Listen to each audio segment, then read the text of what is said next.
friends, with us today, he is the driver of one of the baddest hard tire, small tire, street trucks, north and south of the border.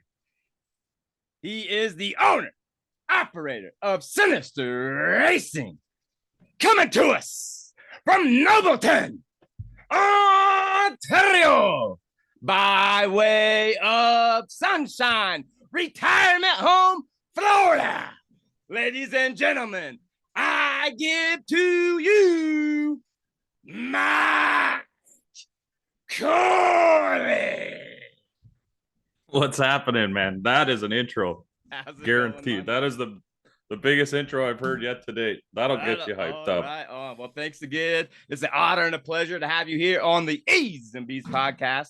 And as we always do, we're going to be diving a little bit into Mike's life, finding out what makes him tick and some of his favorites. And of course, we'll be promoting all episode here, the War in the Woods 10, coming up next week. You do not want to miss it. You can see both of us live Thursday through Sunday there, Brown County Dragway. Shout out to TRS Racing, Jeff Thomas and Julie Randall. But let's get right to it. Mike, you ready for these good questions?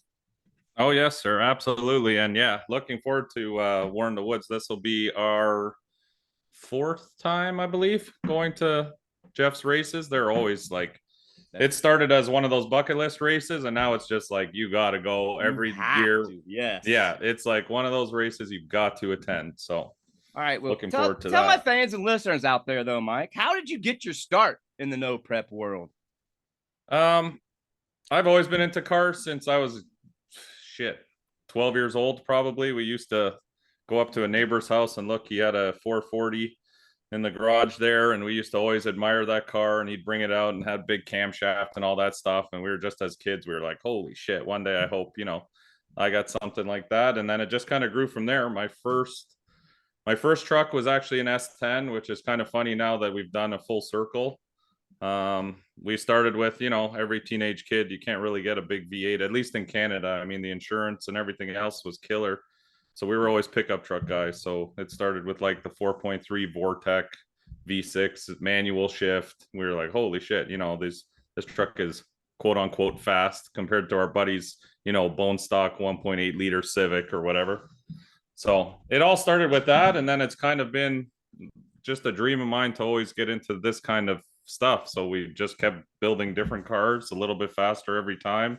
And then as you got older and you were able to insure like faster cars, it just kind of evolved from there. I went from Mustangs into the Mopar world. I had a pretty badass Challenger, Pro Charged.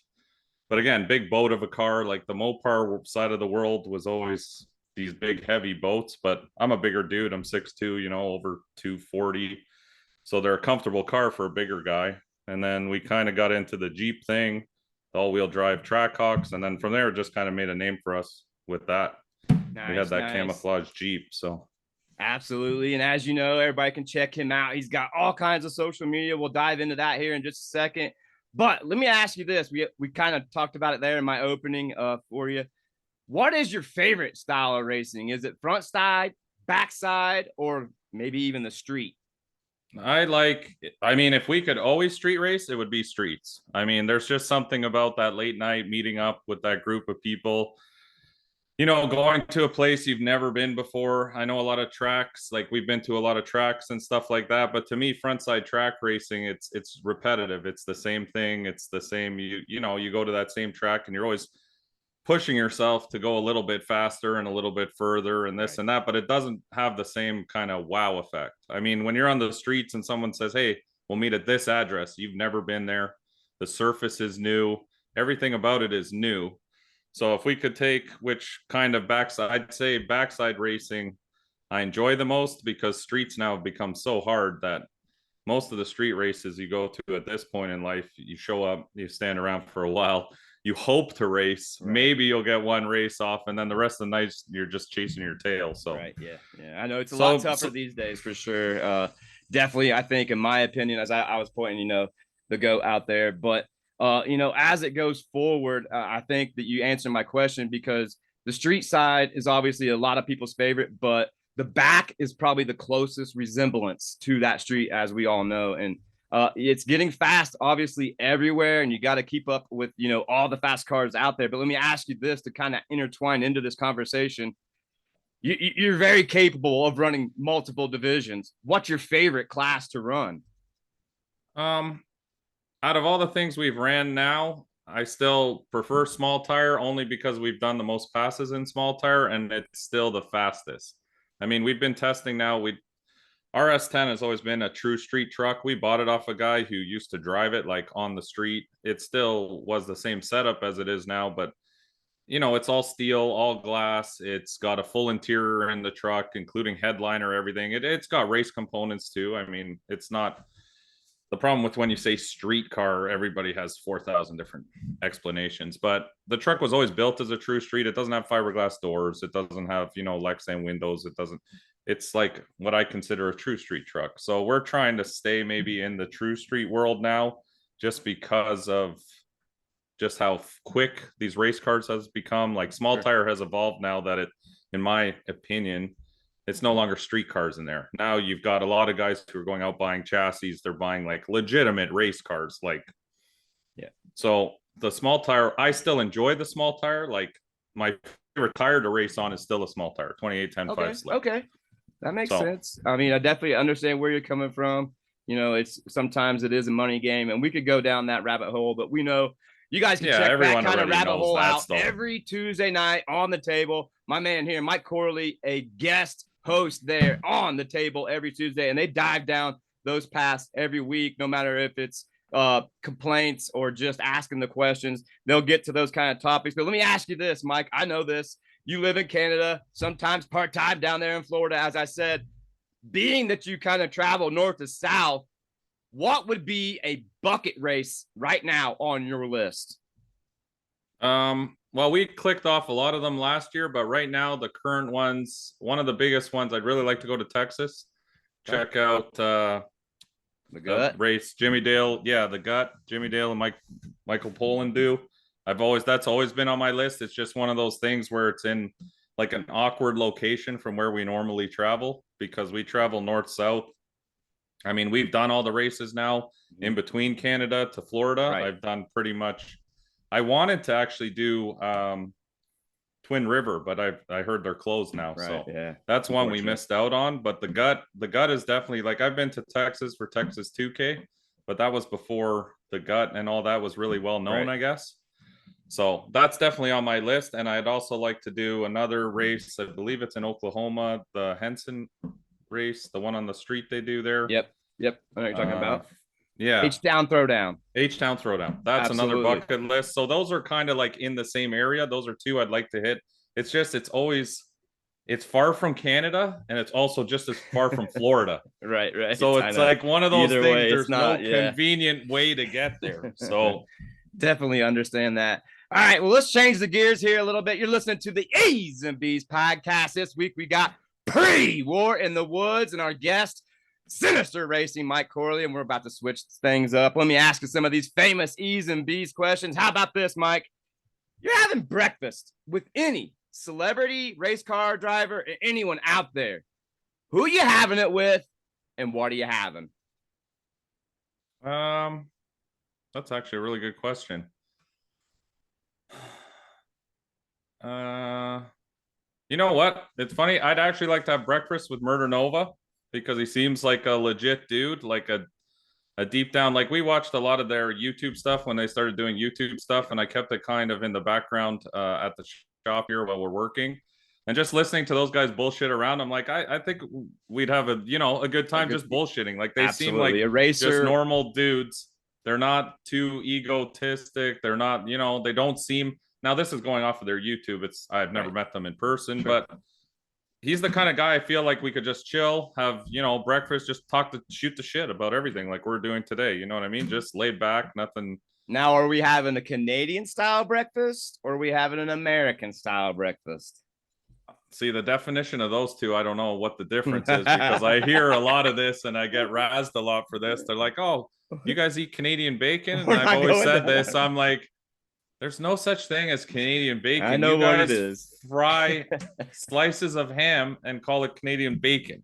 We don't do that here. We eat bacon just like you do. So I would say myself, I'd probably do bacon, regular bacon, strip bacon, well done, eggs over medium, and rye toast. That's my ultimate go-to breakfast. I gotta say, I would love to be part of that breakfast conversation. You're right. Definitely an interesting person and a racer just like you and a fan like me. How about this? I always like to ask this one. Pretend we're at the Warren Woods, and every race, as you come into the water box, you have your own personal drive up, walk up music. What song is going to be playing when that S10 rolls into that water box?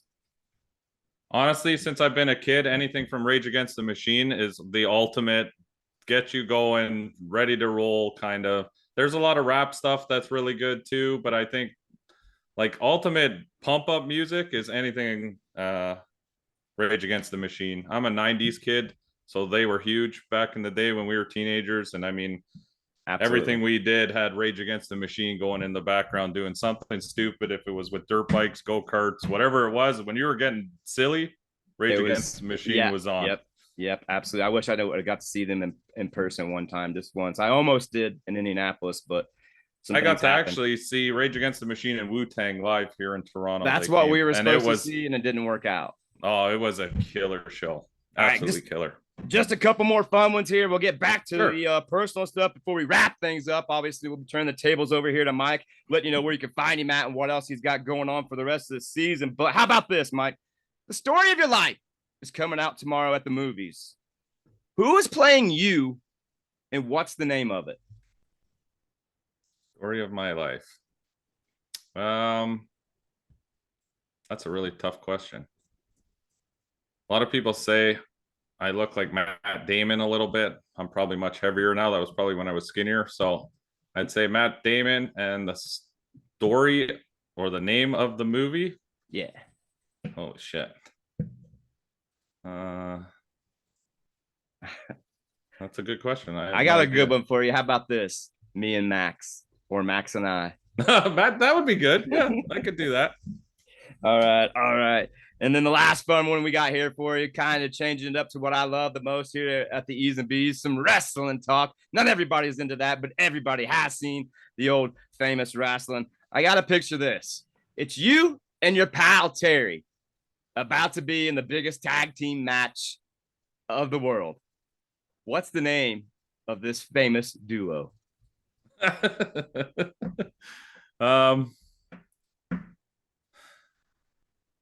I'd guess. Oh, we'd have to do something from Florida, so we call it the Gator Boys. There we go. I love it. The Gator Boys, man. Watch out. They're going to hit you from the top rope. All right, let's switch back into some personal talk. Just a couple left for you here before I turn the page over to you. Yeah, how about this? If you could change one thing in the no prep world, what would it be? Well, we've been trying to change it already, so I'll stick with that. I think bracket style payouts are pretty cool. That would be what I would change. If we could pay back further to drivers, I think it would help grow the sport more, because it would help a lot more of the smaller guys who are coming out. They're on a very limited budget, but they're still putting in as much work as everybody else. And even like I said, this weekend we did all right with some stuff. It wasn't huge money, but it's definitely gratifying to go home knowing you could race for the weekend and it didn't end up costing you anything.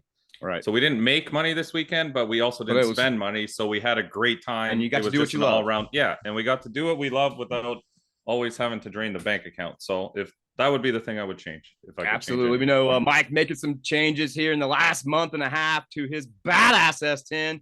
Folks, you might not recognize it. I missed it. Went from the camo wrap back to the old pearly white. Mike getting a big win here last weekend in the second chance. Congratulations to him. Obviously, he's going to need that momentum coming up next weekend, as we'll be talking in the Woods 10, where he'll be competing there with several other racers. And I agree with the payback situation. We're seeing it a lot more often. Shout out to Happy putting on a hell of a race last weekend, opening up Southside Dragway again after 7 years. A hell of a spectator display. But I did hear that they paid back there at that race. So very cool stuff. Hopefully we don't have to have the large, 100 car count in small tire in order to have a payback.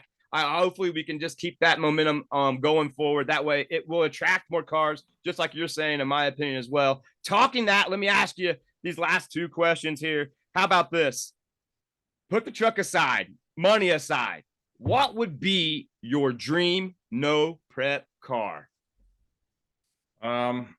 This is going to shock a lot of people because I talk a lot of shit about Mustangs, but I truly do still have a very big love for those Cobra Mustangs. I owned two of them before, and just something about that new edge body style. I know there's a lot of them in the no prep world, but that is like the go-to car that I do like. I've always liked those cars. I've just had a softness for that car, so that would be it. I mean, an older Nova would be nice too, but I think if I had an option, if someone just were to give me whatever I wanted, I'd probably do one of those all black. Like I had an anniversary edition Cobra. It was black with red interior, and I love that car. I regret selling. That's one of the cars I regret selling, so that's probably what I'd want. Absolutely. One of my family favorite as well. As you know, that car that Billy's waffling off, that 79 pace car, that was my very first car when I first started driving at 16. Yeah. My parents bought one off the showroom floor there in Indiana, and it passed through the family. I still wish I had it. Hopefully I can win that one. But very cool stuff. Let me get you this last question, and I'll turn the table over to you. Let everybody know where they can find you at, what you got going on. You can promote your businesses there. How about this? Mike, when it's all said and done, what do you want the Sinister Racing and Mike Corley legacy to be? Honestly, I just want something my son would be proud of at the end of the day. You know what I mean? We go out, we have a lot of fun, we joke around, we talk a lot of shit and stuff like that. But I think that's all part of the sport. I think at the end of the day, as long as you're still a decent person, you don't try to cheat people, you don't try to do, really shady things and stuff like that. I think as long as you always keep your integrity, I guess would be the word. That's what I'd want. I'd want my son to look back and say, my dad didn't always win, but he did win sometimes. He had a good time doing it. Maybe he influenced, A, B, or C to be a little bit better. And that's all I want. I don't need to be a street outlaw. I don't need to be, some big celebrity. I do this because I love doing it. That's it. That's why I do it. Once I stop loving doing it, I'll just stop doing it. I can absolutely agree with you. That's what every racer should have, at least a part of that kind of in their mindset going forward. Mike, I got to say, man, it's always been fun catching up with you. I know we've not yet met in person, but that's coming up here in 1 week. Oh, yeah, absolutely. But I've been following you now for going on 3 years, and the progress and everything that all those guys, all my good friends above the border up there, YG, you, Trevor, Alex, everything. It's so great seeing the camaraderie, and I cannot wait to continue this. You're always going to have a place right back here at the E's and B's. You'll always be welcome. Before I let you go, I want to turn the table over to you. Let everybody know where they can find you at. Talk a little bit about your car, your truck, your sponsors, and let us know what you got coming up next. All right. Well, I can start with the truck. The truck is a 2000 S10. It was camo wrapped. I came from a background of like show cars, and it drove me nuts that, we changed setups in that truck so many times that there's holes everywhere. The truck was looking pretty beat up. So we stripped off all the camo wrap because I wanted to redo the whole front of the truck because it had holes. We put new fenders on it. We put new hood, bumpers, everything else, cleaned up the headlights because at one point we had turbos behind the headlights. So the headlights were all cut. Anyway, long story short, we wanted to bring it back to a true S10, and that's what it is today. So we've put the turbos in the bed now. They're staying there. They're never, if I even dare mention moving them again, I'm going to lose a lot of friends in Florida. So the turbos are staying there until the truck gets sold. So yeah, we just wanted to clean it up. I love the camo wrap. Like I said, we got known with our Jeep that was also camo wrapped. I'm a big fan of camo, but the problem was in order to clean up the truck, there was no way of keeping the camo. So we're leaving it white for now. And then who knows down the road, I may get the urge one day and we'll rewrap it camo and do something cool. As for myself and what we do, we have a small shop here in Ontario, Canada. It's called Sinister Performance Club. We do mostly Gen 3 Hemi stuff. We build a bunch of race car stuff. We do a little bit of everything, but a majority of our work is Gen 3 Hemi. That's what I went to school for, learning to tune. So we do that. Now I'm starting to get into some of the Holly stuff and things like that.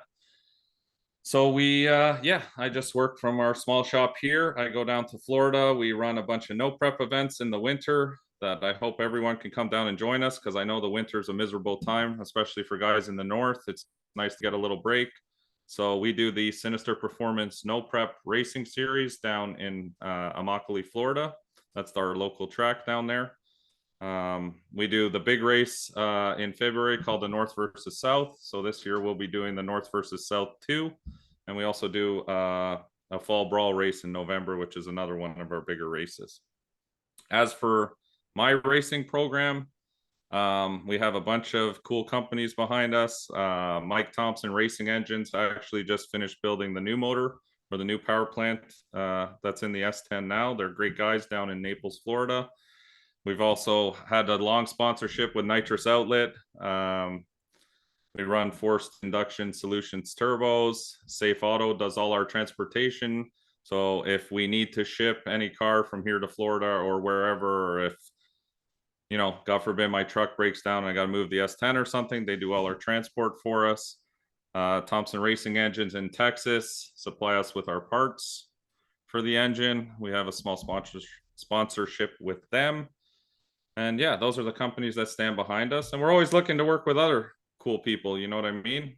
Absolutely. And then sorry, go ahead. Yeah. Where can they find you at to maybe get that ball rolling? So as for social media, we're big on Instagram, Sinister Performance Club. You can find us on Instagram. On YouTube, we also have the Sinister Performance Club YouTube page, and we do the Sunday nights shit show. That's myself and Terry. We do it every second Sunday of the month at 8 p.m. So you can find us on YouTube there. Or obviously, if you ever want to get a hold of me or talk to me, it's Mike Corley on Facebook. And Sinister No Prep Racing is our Facebook page for all our no prep stuff. There you have it, folks. A lot of good stuff there. My man coming to us from north of the border. Before we get out of here, though, there's one thing I wanted to touch on. You're absolutely right. That race in February, folks, North versus South this year, was an outstanding job done by these guys. And I've been mentioning it since then. It needs to be the staple starter of the no prep season each and every year down there in the Immokalee Raceway with Sinister Racing and the fellas getting the season kicked off. I think there's 4 badass races that someone should not miss all year round. And it can make it a 4 crown. You're talking the Immokalee race. We're talking a dig or die race. We're talking the gut and War in the Woods. If you could hit those 4 races in a year, you're in some serious good stuff. And I think that February race down there, come, like you said, North versus South 2, things are going to be turned up, and it's going to be great start to next year's season, in my opinion. Folks, it's been an honor and a pleasure having my man here with us today, coming to us from Nobleton, Ontario, Canada, by way of retirement home, Florida. Ladies and gentlemen, I give to you Sinister Racing's Mike Corley. Thank you, dude. It's been an honor hanging out with you. I love what you do. It's a great show, and you got to just keep sticking with it. I appreciate you, man. I can't wait to see you in just 1 week. Yeah, it's going to be a party. That's for sure. Until then, bub, keep that momentum rolling. Safe travels. And make sure you guys check him out. Sinister Racing, Mike Corley, right here at the E's and B's.